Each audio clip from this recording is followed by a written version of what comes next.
2021년 약수교회 창립기념주일 함께 예배드리는 여러분 모두를 환영하고 축복합니다. 오늘은 약수교회가 이 자리에 세워진 지 55년이 되는 날이에요. 우리가 이렇게 예배를 드리고 하나님 앞에서 이렇게 함께 모일 수 있게 된 것이 하나님께서 55년 전에 이곳에 우리를 위해 교회를 세우셨기 때문임을 꼭 기억했으면 좋겠습니다.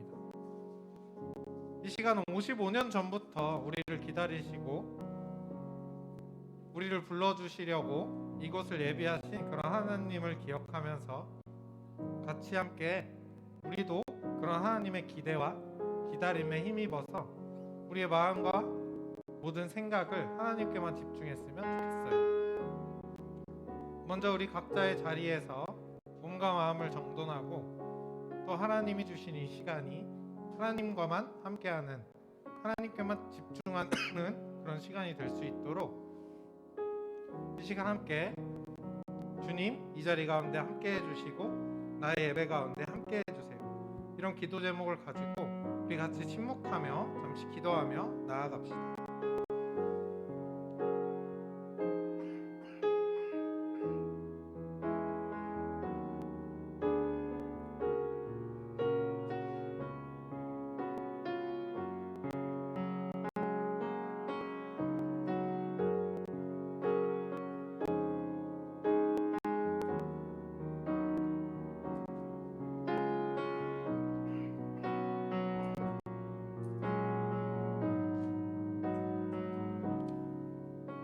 오직 너 하나님의 사람아, 의와 경건과 믿음과 사랑과 인내와 온유를 따르며 믿음의 선한 싸움을 싸우라. 그래서 영생을 취하라. 하나님은 영이시니 예배하는 자가 영과 진리로 예배할지니라.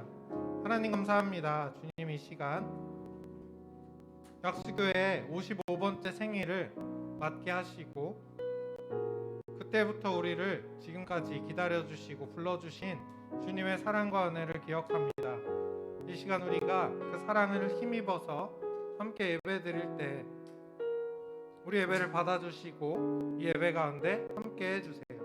예수님의 이름으로 기도드립니다. 아멘. 우리 다 함께 사도신경으로 우리의 신앙을 같이 고백했으면 좋겠어요. 함께 사도신경으로 우리의 믿음을 한 목소리로 고백합시다. 나는 전능하신 아버지 하나님, 천지의 창조주를 믿습니다. 나는 그의 유일하신 아들 우리 주 예수 그리스도를 믿습니다. 그는 성령으로 잉태되어 동정녀 마리아에게서 나시고 본디오 빌라도에게 고난을 받아 십자가에 못 박혀 죽으시고 장사된 지 사흘 만에 죽은 자 가운데서 다시 살아나셨으며 하늘에 오르시어 전능하신 아버지 하나님 우편에 앉아 계시다가 거기로부터 살아있는 자와 죽은 자를 심판하러 오십니다. 나는 성령을 믿으며 거룩한 공교회와 성도의 교제와 죄를 용서받는 것과 몸의 부활과 영생을 믿습니다. 아멘.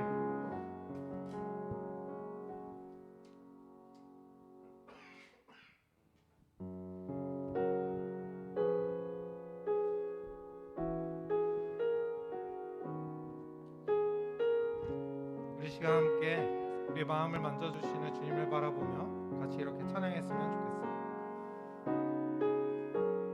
주님과 같이 내 마음 만지는 분은 없네. 오랜 세월 찾아 난 알았네.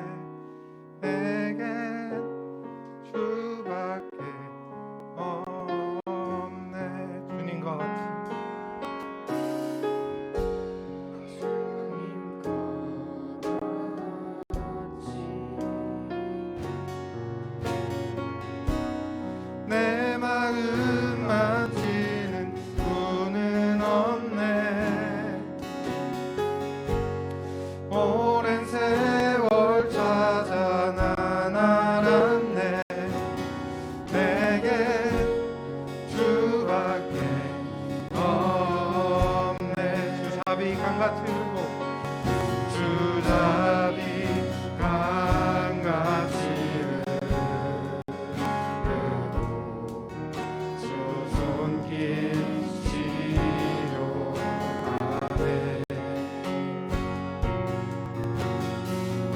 고통받는 자녀 품으시니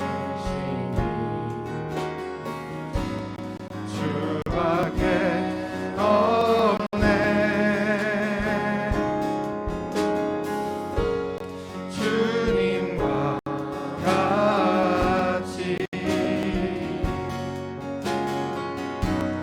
내 마음 만지는 분은 없네. 오랜 세월 찾아 난 알았네. 내게 주밖에 없네. 주님과 같이 주님과 같이 내 마음 만지는 분은 없네. 오랜 세월 찾아 난 알았네. 내겐 주밖에 없네. 주잡이 강아지를 두 손길 치료하네. 고통받는 자녀 품으시니 고통받는 자녀 품으시니 주밖에 없네. 주님과 같이 내 마음 만지는 분은 없네. 오랜 세월 찾아 난 알았네. 내게 주밖에 없네.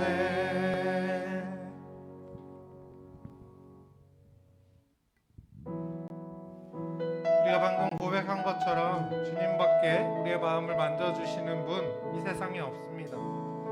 주님께서 우리의 삶을 구석구석 만져주시고 함께 해주시는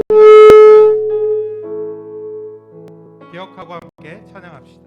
오 주님 당신은 내 삶 구석구석까지 감찰하시며 나를 응원하시는 분, 내 길을 밝혀서 영원한 생명의 길로 인도하시며 나를 격려하시는 분. 오 주님 당신은 내 삶 구석구석까지 감찰하시며 나를 응원하시는 분, 내 길을 밝혀서 영원한 생명의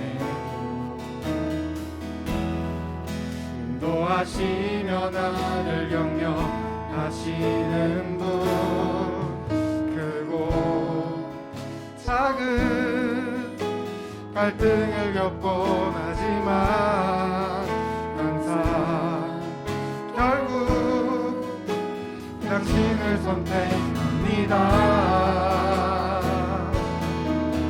나의 유일한 고백의 대상은 오직 아름다운 당신뿐입니다. 나의 유일한 고백의 대상은 오직 아름다운 당신뿐입니다. 나의 예배를 받으소서, 홀로 영광을 받으소서. 주여 나의 주여.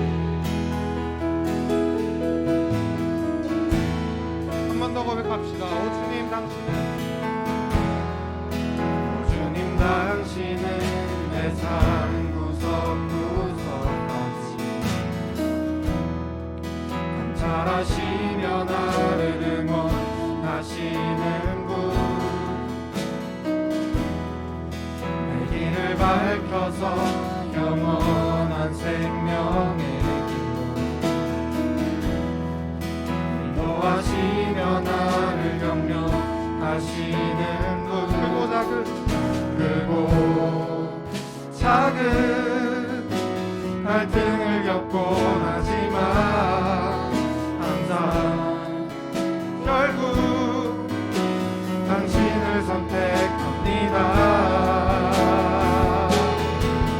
나의 유일한 고백의 대상은 오직 아름다운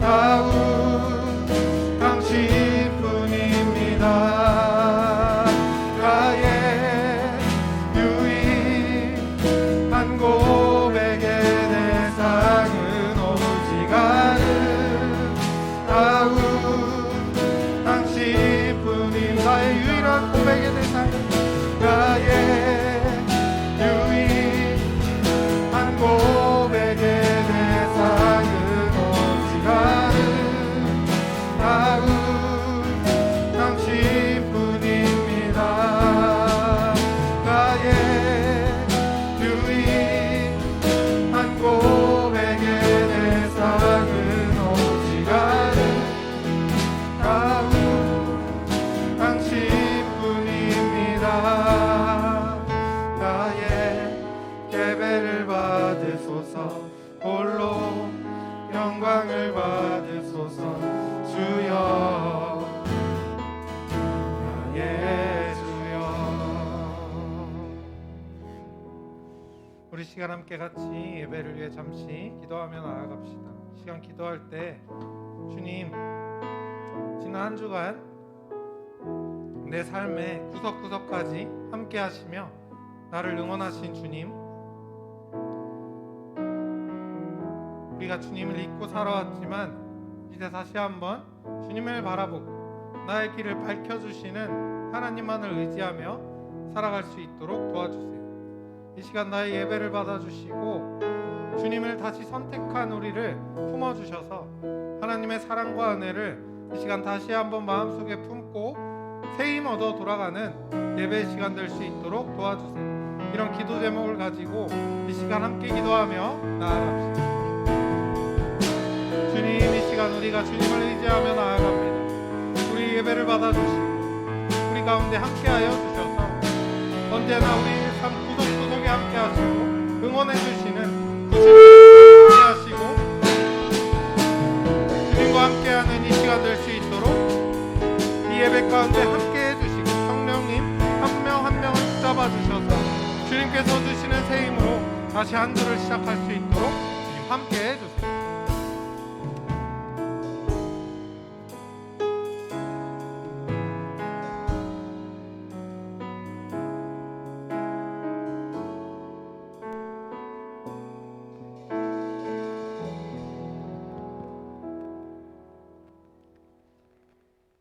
사랑의 하나님, 감사합니다.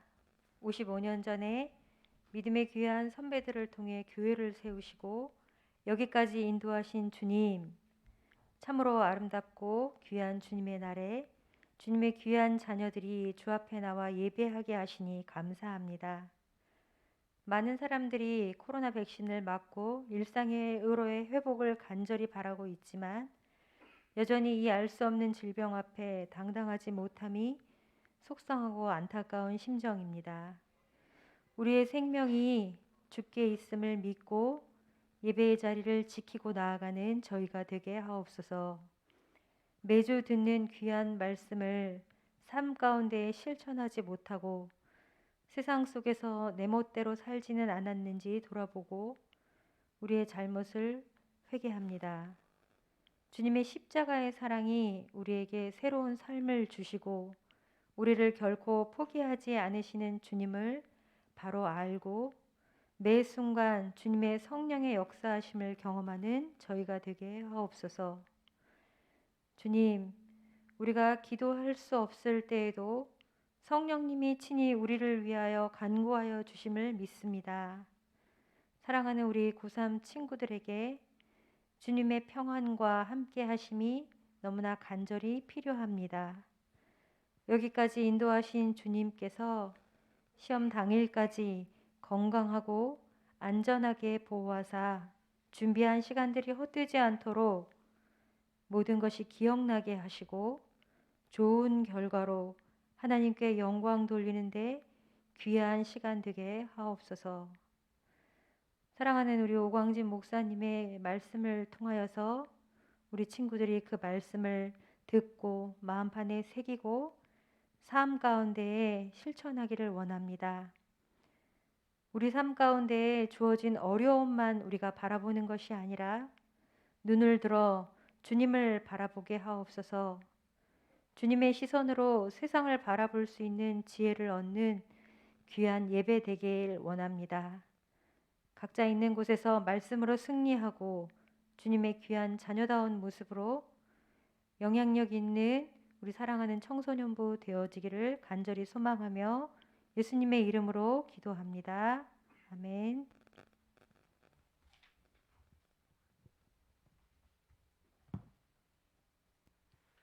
오늘 우리에게 주시는 하나님의 말씀은 요한복음 8장 1절부터 11절까지의 말씀입니다.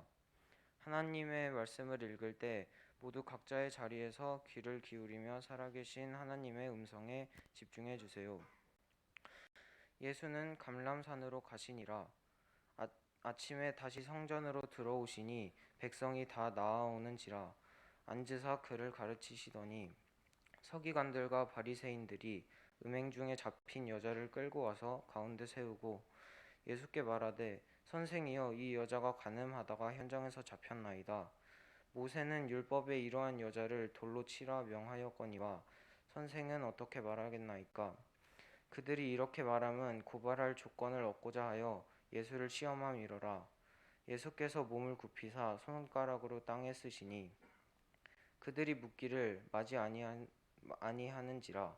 이에 일어나 이르시되 너희 중에 죄가 없는 자가 먼저 돌로 치라 하시고 다시 몸을 굽혀 손가락으로 땅에 쓰시니 그들이 이 말씀을 듣고 양심의 가책을 느껴 어른으로 시작하여 젊은이까지 하나씩 나가고 오직 예수와 그 가운데 섰는 여자만 남았더라. 예수께서 일어나사 여자 외에 아무도 없는 것을 보시고 이르시되 여자여, 너를 고발하던 그들이 어디 있느냐? 너를 정죄한 자가 없느냐? 대답하되 주여, 없나이다. 예수께서 이르시되 나도 너를 정죄하지 아니하노니 가서 다시는 죄를 범하지 말라 하시니라. 아멘. 우리 시간 서로를 향해 함께 축복하며 나아갑시다. 이 자리에 많은 친구들이 나왔는데요. 함께 축복했으면 좋겠어요.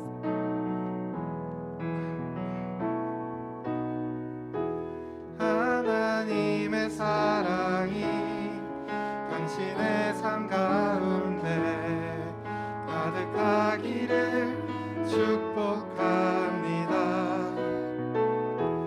하나님의 은혜가 우리 가운데 가득하기. 오늘 세례받고 입교받은 친구들이 있습니다. 잠깐 자리에서 일어나면 함께 축복할까요? 하나님의 사랑이 당신의 삶 가운데 가득하기를 축복합니다. 하나님의 은혜가 우리 가운데 가득하게 기도합니다. 네, 감사합니다. 너무 축하해요. 세례받고 또 입교한 친구들. 네. 오늘도 함께 말씀을 계속해서 나누려고 합니다. 오늘은 성령의 열매, 벌써 5번째 시간이죠. 한 달이 넘었어요.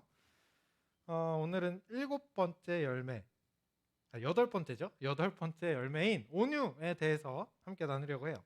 온유라는 말 많이 들어봤죠? 온유가 뭔지는 많이 들어봤을 거예요. 온유한 사람, 온유한 성격, 이렇게 많이 들어봤을 텐데 정확히 온유가 뭔가 하면 잘 모를 수도 있을 것 같아요. 사전에 따르면요, 온유는 온화하고 따뜻한 마음, 또 성격을 의미하고 있습니다. 이런 성품을 지닌 사람을 우리는 온유한 사람이다 라고 이렇게 이야기를 해요. 그런데 이런 온유한 사람, 따뜻하고 온화한 마음을 지닌 사람, 따뜻하고 온화한 성격을 지닌 사람을 오늘은 요즘은 주변에서 쉽게 찾아보기가 참 어려운 것 같아서 한편으로는 조금 씁쓸하기도 한 것 같습니다. 여러분의 주변은 어때요? 온유한 사람이 많이 있나요? 한번 떠올려 보세요. 내 주변에 온유한 사람이 누가 있나? 온유한 사람이라고 할 만한 사람들이 많이 있는지, 아니면 사소한 일에도 쉽게 화를 내고 짜증을 내고 살짝만 건드리면 팍 하고 폭발하는 그런 사람들만 많이 있는지, 누가 더 많다고 생각하나요? 요즘은요, 우리 주변 사람들뿐만 아니라 거리에서 잠깐 보게 되는 나와 크게 상관없는 사람들까지 다 포함해서 생각해 봐도 온유한 사람을 만나기가 쉽지 않아요. 그런 사람보다 화가 많고 짜증이 가득한 사람들을 만날 때가 훨씬 많은 것 같습니다. 특히 코로나 사태 이후로 우리의 예민함은 더욱 극에 달하게 되었죠. 마스크를 쓰기 싫다고 짜증을 부리고 소란을 피우는 사람, 왜 마스크를 안 쓰냐며 화를 내는 사람, 그리고 이걸 지켜보다 공공장소에서 싸우지 말라고 또 큰 소리를 치고 화를 내는 사람, 이 모든 유형을 저는 한 시간 한 장소에서 본 적도 있었습니다. 이렇게 분노와 짜증이 가득한 사회에서 나 혼자만 따뜻하고 온화하게 이렇게 살아가는 건 정말 쉽지 않죠. 하다못해 타겟이 될 수 있어요. 쟤는 뭐든지 다 받아주는 애야. 쟤는 화를 안 내. 그래서 항상 사회에서 타겟이 되거나 따돌림이 되거나 혼자 무거운 짐을 지기도 하죠. 생각보다 정말 많은 스트레스를 감당해야 하고 억울한 마음도 생기기 십상이에요. 그래서 상처받지 않으려고, 사람들한테 우스워 보이지 않으려고 나도 살아남아야 하니까 덩달아 화를 내고 맞대응을 하게 되는 것이 우리가 처한 현실이 아닐까 하는 생각이 듭니다. 그런데 하나님은요, 이렇게 온유한 성품이 이 세상에 존재하기도 어려운 이상적으로만 보이는 이런 성격을 우리가 가져야 할 하나의 열매다라고 말씀하고 계세요. 그래서 제가 문득 말씀을 준비하다 보니까 이 사전에서 정의하는 대로라면 온유의 열매를 맺기도 전에 나의 삶부터 먼저 박살이 날 것 같은데, 하나님은 왜 이런 어려운 미션을 우리에게 주신 것일까 하는 의문을 갖게 되었습니다. 그래서 하나님이 말씀하시는 온유한 사람이 정말 현실에 존재할 수 있는 걸까 하는 생각을 하며 성경을 찾아보게 되었어요. 그랬더니 성경 안에 분명히 온유한 사람이 있긴 있었습니다. 그런데 이 사전에서 말하는 것처럼 따뜻하고 온화한 성품과는 뭔가 조금 달랐어요. 이건요, 지금까지 우리 5번 했잖아요. 그러니까 조금 눈치를 챌 수도 있는데, 하나님이 요구하시는 온유함과 이 세상에서 말하는 사전적 의미의 온유함이 뭔가 크게 차이가 있다라는 걸 또 이야기해 주는 거예요. 오늘 우리가 읽은 이 말씀의 이야기가요, 하나님이 원하시는 온유한 성품이 과연 어떤 것인지를 정말 잘 보여주고 있는 내용입니다. 말씀에 등장하는 이야기를 요약해 보면 이렇게 돼요. 예수님께서 어느 때와 마찬가지로 성전 안에서 사람들을 가르치고 계셨어요. 그런데 갑자기 바리새인과 서기관들이 한 여자를 끌고 와서 사람들이 모인 성전 한 가운데에 세우고 다짜고짜 예수님에게 따지기 시작합니다. 쉽게 말하면 지금 이렇게 하고 있는데, 여기 예수님이, 저 말고 예수님이 있는 거예요. 예수님 막 하고 있는데 갑자기 뒤에 벌컥 문이 열리더니 한 여자를 끌고 와서 비전을 한가운데 딱 세운 거죠. 그러더니 이렇게 이야기해요. 이 여자가 현장에서 간음을 하다가 현행범으로 붙잡혔습니다. 이 하나님께서 주신 율법에 따르면 이 여자는 돌로 쳐서 죽여야 돼요. 그런데 예수님은 어떻게 하실 건가요? 우리가 어떻게 할까요? 죽일까요? 살려줄까요? 이 질문은요, 예수님을 시험하려는 수작이었어요. 만약에 모세의 율법이니까, 하나님께서 정하신 법이니까 그냥 죽여, 이렇게 얘기하면 당시 로마 사회에서 누군가를 심판하려면 항상 로마에 속해 있는 그런 재판을 받았어야만 했습니다. 그런데 예수님이 죽이라고 하면 그 로마의 법을 어기게 되는 거기 때문에 예수님을 잡아넣을 아주 좋은 명분이 되는 거였어요. 그런데 죽이지 마 이러면 또 어떻게 돼요? 하나님의 아들로 온 사람이 하나님의 법을 무시했다라고 또 꼬투리를 잡히게 되는 거죠. 굉장히 애매모호한 질문으로 예수님을 궁지에 몰려고 바리새인들이 이렇게 질문을 했습니다. 예수님도 이 사람들이 질문하는 의도가 나쁘다는 걸 눈치채셨어요. 그러니까 예수님 입장에서 바리새인과 서기관들의 이런 무례한 태도는 충분히 열받을 만한 태도였어요. 말씀을 가르치고 있는 도중에 쳐들어온 것도 모자라서 지금 예수님한테 살인의 책임을 덮어 씌우려고 하고 있잖아요. 그러니까 자기들이 죽이면 되지. 예수님한테 그 책임을 덮어 씌우려고까지 했죠. 그뿐만이 아니에요. 하나님께서 정하신 법을 어기고 가장 중대한 죄인 간음죄를 현장에서 적발돼서 붙잡혀왔어요. 그러니까 이 여자한테도 충분히 화를 내고 혼을 낼 수 있는 그런 상황이었습니다. 법대로 하면 이 여자는 사형수였어요. 그런데 예수님은 모두의 예상과 다르게 전혀 맞대응을 하지 않으셨습니다. 화도 전혀 내지 않았어요. 이 장면을 가만히 생각해 보면 예수님이 참 지혜롭다라는 걸 알 수 있는 것 같아요. 우리가 흔히 화난 사람을 진정시킬 때 똑같이 맞대응을 하고 똑같이 큰 소리를 내면 전혀 진정되지 않아요. 오히려 상황만 더 커지고 다툼과 싸움으로 번지게 되죠. 심리학자들도 이렇게 얘기해요. 화가 난 상대에는 아무런 대응을 하지 말고 아주 잠깐이라도 좋으니까 시간을 갖도록 그냥 내버려둬라. 그게 가장 효과적인 방법이라고 이야기하죠. 그 화가 막 폭발한 사람이 어느 정도 스스로 진정될 때까지 기다리는 거예요. 그러면 처음에는 막 화를 내다가도 시간이 지날수록 그 폭발했던 감정들이 조금씩 수그러들게 되고 점차 사라진다고 합니다. 그래서 화 잘 내는 사람들한테 뭐라고 처방해요? 화 딱 나려고 하면 잠깐이라도 마음속으로 10가지 세고 화를 내라. 그러면 그 10가지 세는 동안에 이게 줄어드는 거예요. 화가 나는 그 흥분과 폭발하는 그 감정들이 줄어든다고 합니다. 오늘 보여주신 예수님의 방법도 근데 이런 방법과 굉장히 비슷해요. 정확히 말하면 심리학자들의 이런 방법보다 훨씬 더 뛰어난 그런 방법을 예수님께서 사용하셨습니다.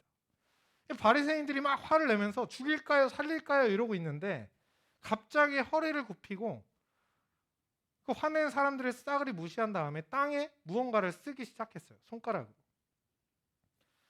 여자를 향해서 거세게 화내면서 예수님을 몰아붙이고 있는데 꿈쩍도 하지 않았습니다. 계속 무언가를 쓰기만 할 뿐이었어요. 흥분해서 막 큰 소리 치던 바리새인들도 갑자기 땅에 뭔가를 쓰니까 너무 뜬금없이 생뚱맞은 행동을 보고 이게 뭐 하는 건가 하고 당황하고 있을 때쯤 예수님께서 그들을 향해서 이렇게 말씀하셨습니다. 너희 중에 죄가 없다고 생각하는 사람이 그럼 먼저 돌을 던져서 죽여. 근데 이 말을 듣고 잠시 후에 정말 신기한 일이 일어나요. 돌을 들고 당장이라도 죽일 것처럼 화를 내고 폭발했던 그런 사람들이 하나 둘씩 자리를 떠나가게 되었습니다. 결국에는 예수님과 여자만 남아 있었어요.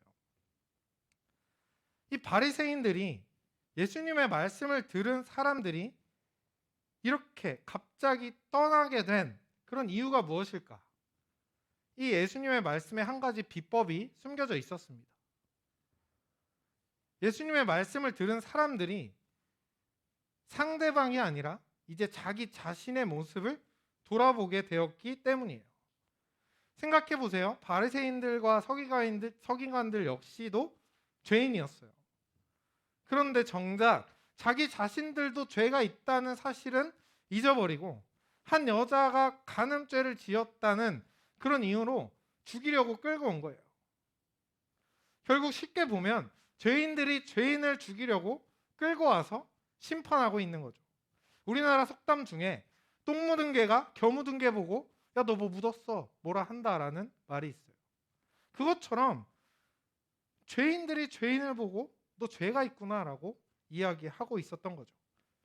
그런데 죄가 없는 사람부터 돌을 던져라는 예수님의 말씀을 듣고는 그제서야 자신의 모습을 돌아보기 시작했습니다. 결국은 아무도 돌을 던지지 못하고 모두가 도망갈 수밖에 없었어요. 나 자신도 누군가를 심판할 만한 사람이 아니구나라는 걸 깨달았으니까요. 그런데 이러한 모습은요, 바리새인과 서기관들에게만 나타나는 모습이 아닙니다. 우리도 살면서 이런 실수와 잘못을 정말 많이 해요. 내가 가진 기준을 토대로 남을 판단하고 심판하고 정죄하죠. 저 사람은 진짜 나쁜 사람이야. 저 사람은 이상한 사람이야. 사람이 어떻게 저럴 수가 있지? 저 사람은 죽어도 마땅한 사람이야. 온라인에서는요, 나와 관련 없는 사람이라고 하더라도 하나의 잘못이 들춰지면 어떻게 되죠? 진짜 수많은 사람들이 달려들어서 그 사람의 인생 자체를 박살내기도 합니다. 그런데 오늘 말씀에서 보여주는 예수님의 모습은 어떤가요? 유일하게 아무런 죄가 없으신 분이었어요. 그래서 돌을 던질 수도 있었고 화를 낼 수도 있던 그런 분이었지만 예수님은 화를 내지도 심판을 하지도 않았습니다. 그리고 오히려 판단하고 있는 사람들에게 스스로의 모습을 생각하고 자기들의 죄를 돌이킬 수 있는 시간과 기회를 주셨어요. 물론 우리가 세상에서 모든 죄는 다 동등하다라고 이야기할 수는 없습니다. 살인범이나 성범죄를 저지른 거나 흉악범들이 지은 죄는 분명히 우리가 일상생활에서 저지른 그런 죄와는 차원이 다르겠죠. 그 무게가 다를 거예요. 하지만 하나님 앞에서 누가 더 더러운 죄인인가, 누가 더 심각한 죄인인가 판단할 수 있는 건 오직 하나님 한 분뿐이시기 때문에 예수님은 겸손하게 사람들을 심판할 수 있는 그 권리를 하나님께 남겨두신 거죠. 그리고 죄지어 끌려온 여자를 비난하지도 않고 정죄하지도 않고 오히려 따뜻하고 온화하게 품어주셨습니다. 이것이 우리가 배워야 하는 온유한 성품의 모습이에요. 아무런 기준도 없이 그냥 아무에게나 무조건 따뜻하고 온화하게 살아가라고 하면 아무도 그렇게 살아갈 수 없어요. 하나님도 우리에게 그런 모습을 요구하시는 것이 절대 아닙니다. 진짜 온유한 성품은 겸손하게 내 모습을 돌아보는 것에서부터 시작됩니다. 하나님 앞에서 부족한 나의 모습을 돌아보고 다른 사람을 향해 쏟아냈던 무분별한 비난과 분노와 쉽게 이야기했던 그런 비판을 멈추는 거예요. 그리고 나를 품어주신 예수님의 그 사랑을 기억해서 나도 다른 사람에게 따뜻하고 온유하게 품어주는 것이 하나님께서 우리에게 바라시는 온유한 성품입니다. 사람들이 다 떠나고 난 후에 예수님은 이 붙잡혀 온 여자에게 말씀하셨어요. 아까까지 여기서 너에게 화를 내고 너한테 돌을 던지려고 했던 사람들이 다 어디 갔니? 여자가 대답했죠. 이제 아무도 없습니다. 다 갔어요.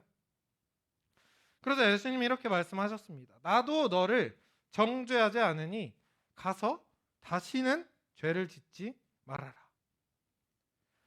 예수님께서 이 모습을 통해 우리에게 보여주신 것이 있어요. 죄를 지어 끌려온 여자는 품어주셨지만 그러면서도 여자가 지은 죄에 대해서는 굉장히 단호했다라는 말씀이에요.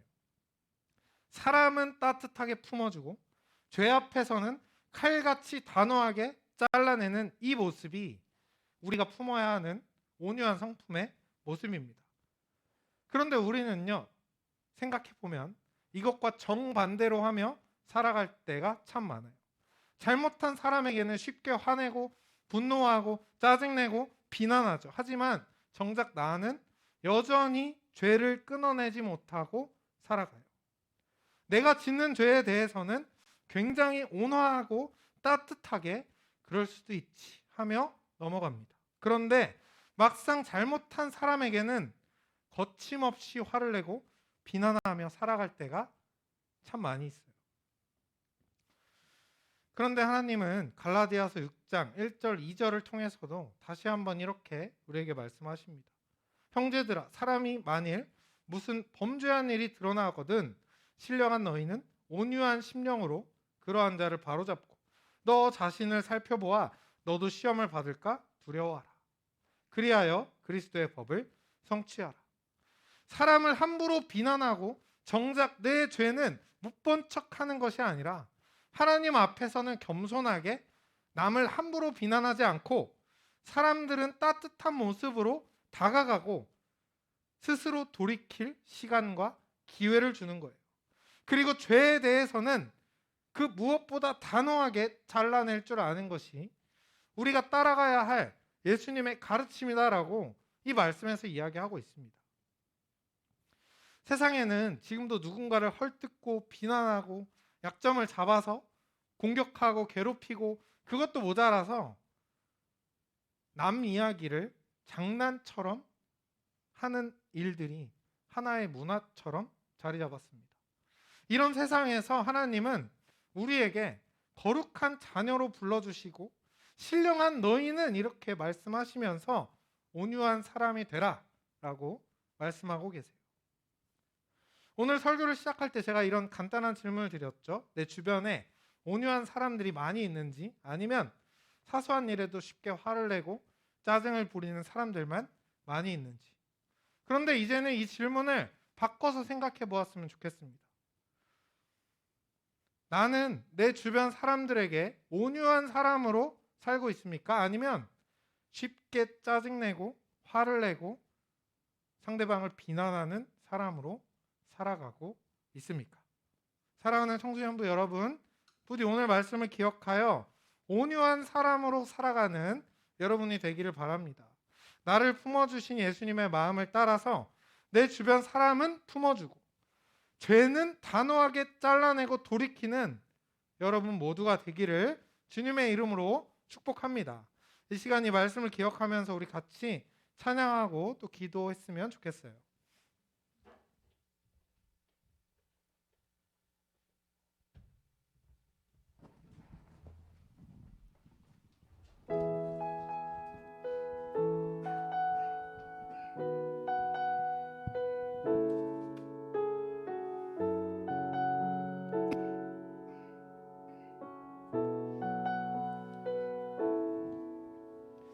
은혜로 날 보듬으시고 사랑으로 품어주셔도 내 마음 한 자락도 지키지 못하는 이 모습 부끄럽습니다. 따스한 곁을 내어주신 따스한 곁을 내어주신 주님 앞에 나아갑니다. 표현 못할 긍휼로 나를 붙드시는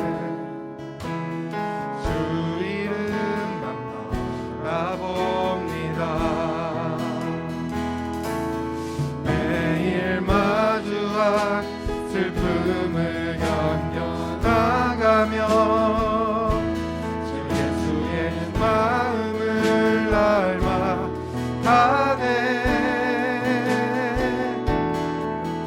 두려운 걸음마다 주가 동행하니 주지하며 오늘을 걷네. 주의 신실한 소망을 깊이 담으며 주 예수의 동요를 채워가네. 하나님의 자녀로 명예 지켜가며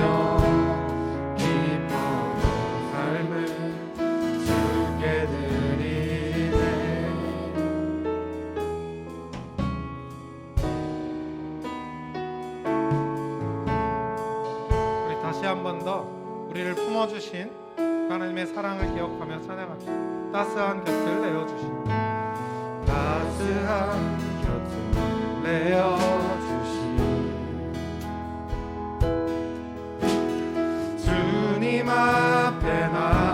나갑니다. 표현 못할 긍휼로 나를 붙드시는 주 이름만 바라봅니다. 내일 마주한 슬픔을 견뎌나가며 주 예수의 명을 닮아가네. 두려운 걸음마다 주가 동행하니 의지하며 오늘을 걷네. 주의 신실한 소망을 깊이 담으며 주 예수의 긍휼을 채워가네. 하나님의 자녀로 명예 지켜가며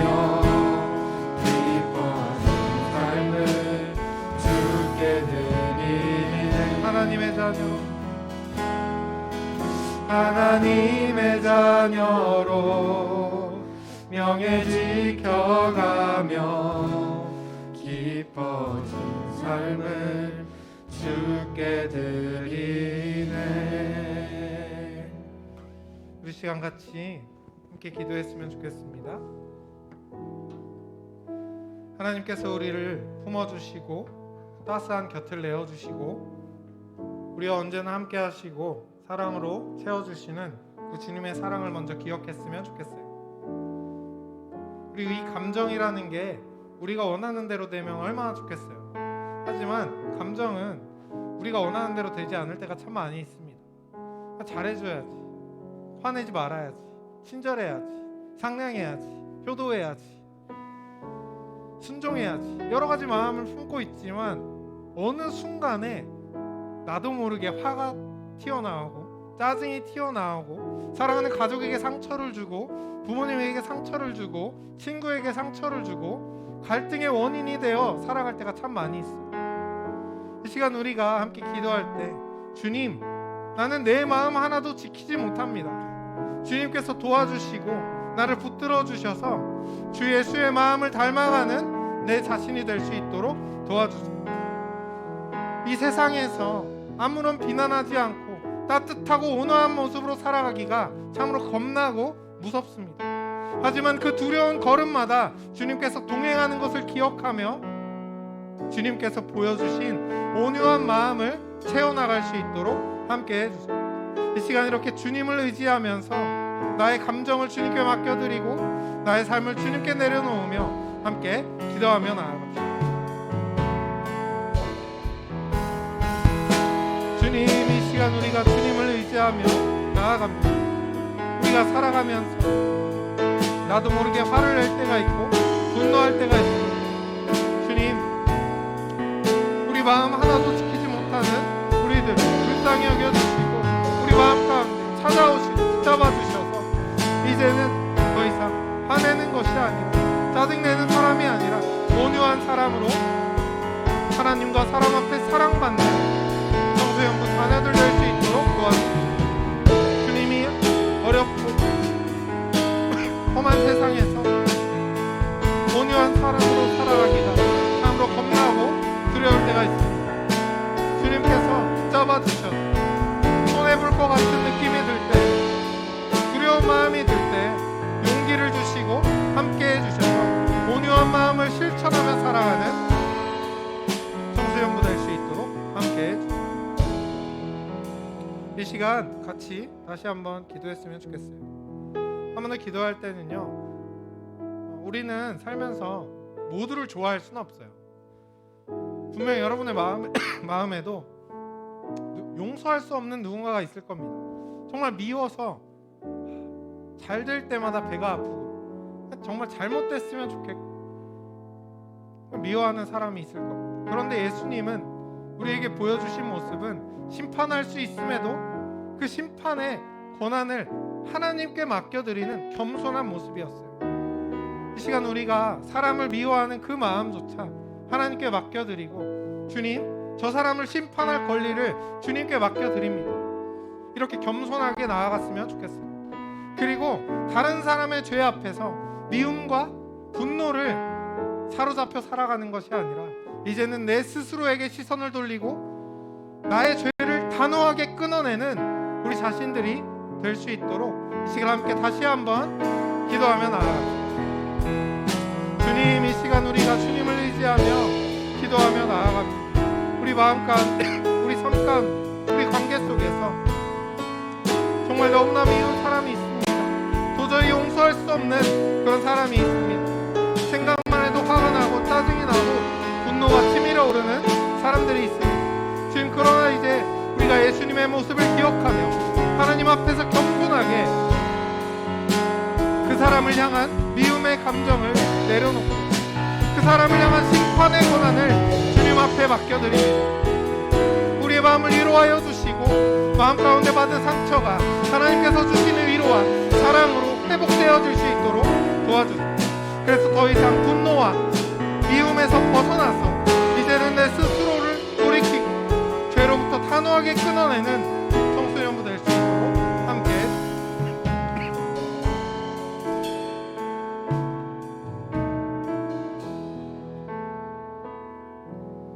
하나님 감사합니다. 주님, 우리 마음을 받으시고 또 우리 마음을 지키시고 붙잡아 주셔서 이 세상 살면서 주님 닮은 온유한 사람으로 살아갈 수 있도록 인도해 주세요. 예수님의 이름으로 기도드립니다. 아멘. 다 함께 봉헌하도록 하겠습니다.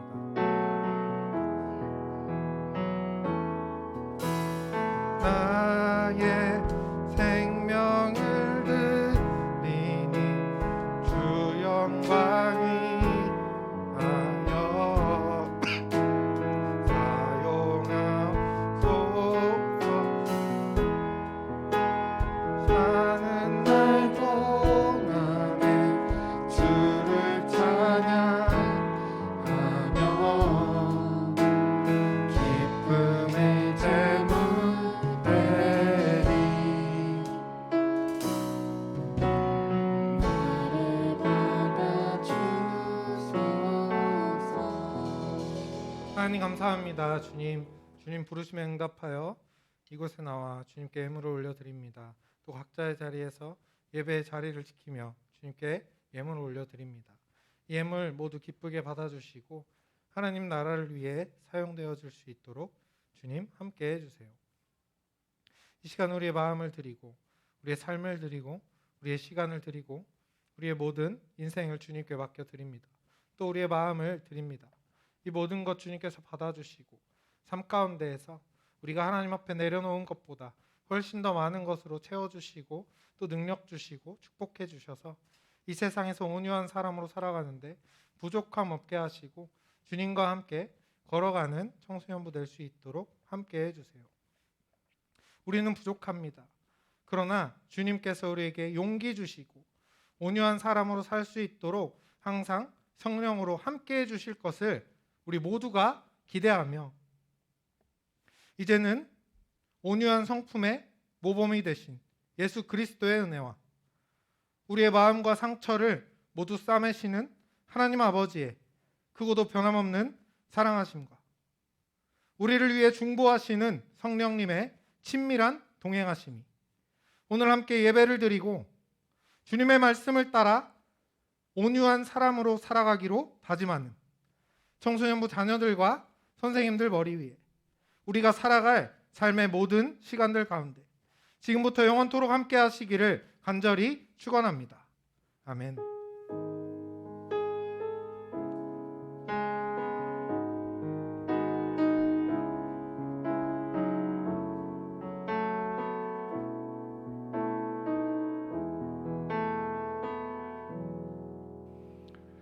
자, 11월 7일 주일 예배 광고를 시작하도록 하겠습니다. 오늘 광고하기 앞서 오늘 조금 첫 확대된 인원의 대면 예배 오늘 정말 많이 오셨네요. 반갑습니다. 그리고 또 사람이 싱어가 4명이다 보니까 조금 음향 쪽에 좀 문제가 있었습니다. 여러분들 좀 양해의 말씀 부탁드립니다. 네, 첫 번째 광고는 코로나19 방역 지침 안내고요. 단계적 일상 회복 1단계로 변경되면서 오늘처럼 정말 많은 분들이 교회에 와주셨습니다. 네, 그리고 온라인 예배를 드리고 있는 분들도 가급적 대면 예배에 참석할 수 있으면 좋겠습니다. 물론 아직 코로나가 완전히 종식된 게 아니기 때문에 온라인으로 드릴 수 있는 방법을 여러분들께 계속 줌으로 제시를 해드릴 거고요.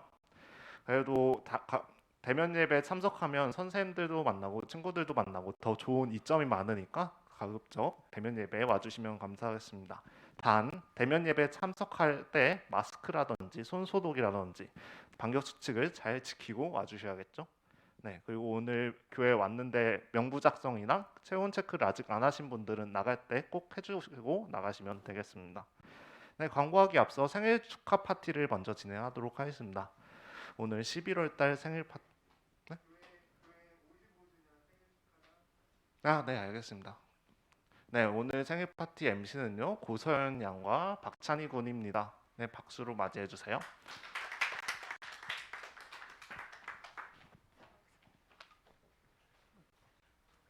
네, 안녕하세요. 오늘 생일 파티 MC를 맡은 박찬희. 고사연입니다. 우선 11월 생일자 앞으로 나와주세요. 나와주세요.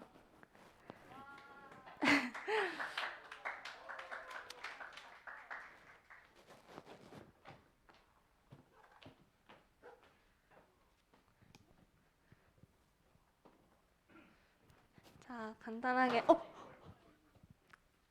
생일 축하 노래 부르고 게임을 진행하도록 하겠습니다. 자.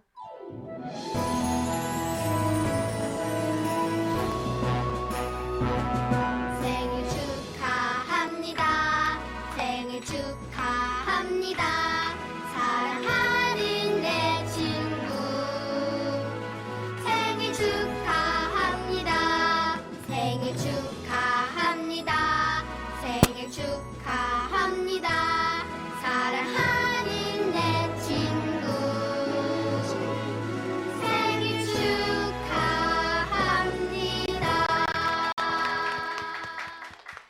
나 이제 게임은 진짜 오랜만에 하는 것 같은데 케이크 따먹기 게임을 할게요. 우선 MC를 이겨라 게임인데 간단하게 가위가위보로 진행을 하도록 하겠습니다. 우선 앞에 있는 박찬희 오빠를 이겨주면 되고요. 다 같이 할까요? 아니면 한 명씩 할까요? 다 같이 할게요. 가위바위보, 가위바위보. 자, 그러면 현우가 이겼으니까 아니지 비겼죠? 비겼죠. 그럼 다시 할게요. 둘이 다시 할게요. 가위바위보, 가위가위보, 가위가위보. 제가 할게요. 제가 잘 치니까. 가위바위보. 그러면 네. 현우가 케이크를 가져가는 걸로 하겠습니다. 생일 축하합니다.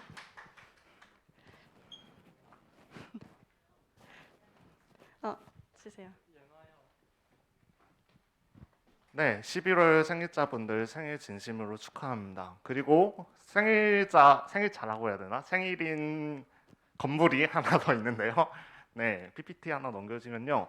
오늘 약수교회도 생일이에요. 창립 55주년 기념주일로서 오늘 약수교회도 55살이 되는 날입니다. 이건 생일 축하를 어떻게 해야 될지 모르겠네요. 일단 어른 예배에서 오늘 세례 입교식 진행이 되었습니다. 네, 오늘 세례 입교식을 진행해서 입교자는 장은수, 최현우, 김민재, 백예나, 윤주연, 이후성 그리고 세례자는 남동은입니다. 혹시 자리에서 한 번만 일어나 주시겠어요? 우리 세례 입교 받은 친구들 자리에서 한번 일어나 주세요. 네, 세례 입교를 받은 걸 정말 축하드리고 꽃다발을 전달한다고 들었거든요. 혹시 꽃다발 준비가 되었을까요? 네, 그 사이에 저희는 축복송을 부르도록 하겠습니다. 축복합니다. 축복합니다. 부르도록 할게요. 가사 띄워줄 수 있으면 띄워주세요. 축복합니다.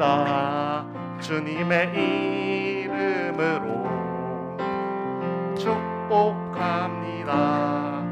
주님의 사랑으로 이곳에 모인 주의 자녀에게 주님의 기쁨과 주님의 사랑이 충만하게 넘치기를. God bless you.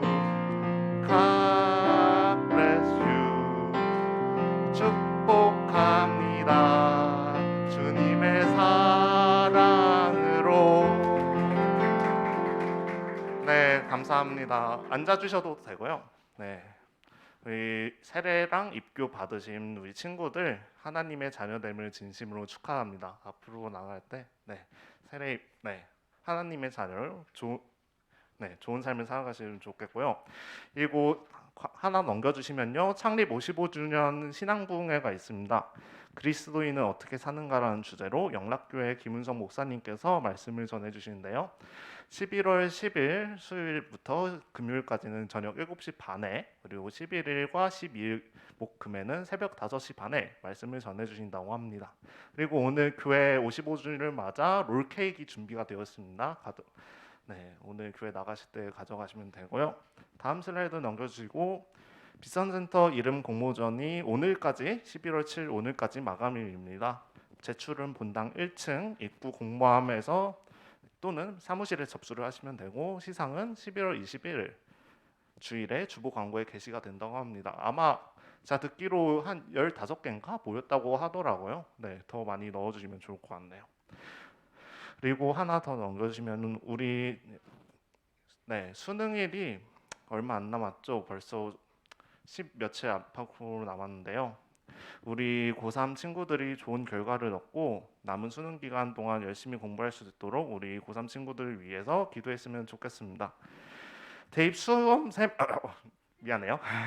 대입 수험생 담임 목사님 안수 기도가 11월 7일에서 14일로 변경되었습니다. 그래서 고3 친구들은 다음 주에 가급적 교회에 오셔서 담임 목사님의 안수 기도를 꼭 받으셨으면 좋겠습니다. 잊지 말고 다음 주에 교회로 꼭 와주세요. 그리고 수험생을 위한 수능 기도회가 당연히 수능 11월 18일 목요일 당일에 진행되고 오전 8시 반부터 비전홀에서 진행이 된다고 합니다. 그래서 수능을 보는 우리 형, 누나, 언니, 오빠들을 위해서 쉬는 날이라고 놀지 마시고 우리 수능 잘 보라고 함께 기도하는 시간 가졌으면 좋겠습니다. 네, 마지막으로 예배데이 행사인데요. 대면 예배 권면 차원 오늘 정말 많이 와주셔서 정말 감사드리고요. 그리고 곧 있을 빼빼로데이를 맞이해서 여러분들에게 작은 선물을 준비했습니다. 2가지의 빼빼로가 준비가 되어 있네요. 저희 뒤를 보시면 노란색과 초록색, 무슨 맛인지는 다들 아실 거고요. 나가실 때 빼빼로랑 그리고 롤케이크 이렇게 받아가시면 될 것 같고, 당연히 코로나 때문에 식사를 여기서 하시면 안 됩니다. 교회 밖에 나가셔서 식사를 해주시면 감사하겠습니다. 혹시 또 광고 내용이 더 있을까요? 없으면 여기서 마무리하도록 하겠습니다. 네, 요즘 일교차가 정말 심해졌어요. 아침에 나갈 때는 춥고 낮에는 엄청 덥고 또 밤에는 춥고 이런 말도 안 되는 날씨가 계속 이어지고 있는데, 여러분들 환절기 감기 조심하시고 잘 먹고 비타민이나 영양제 잘 챙겨 드셔서 여러분들 몸 컨디션 잘 조절했으면 좋겠습니다. 특히 고3들 이때가 제일 중요하니까 여러분들 몸 관리 잘 해주시고, 다음 주에는 우리 대면 예배에 더 많은 친구들이 오기를 바라며 오늘 광고 마무리하도록 하겠습니다. 다음 주에 만나요. 안녕.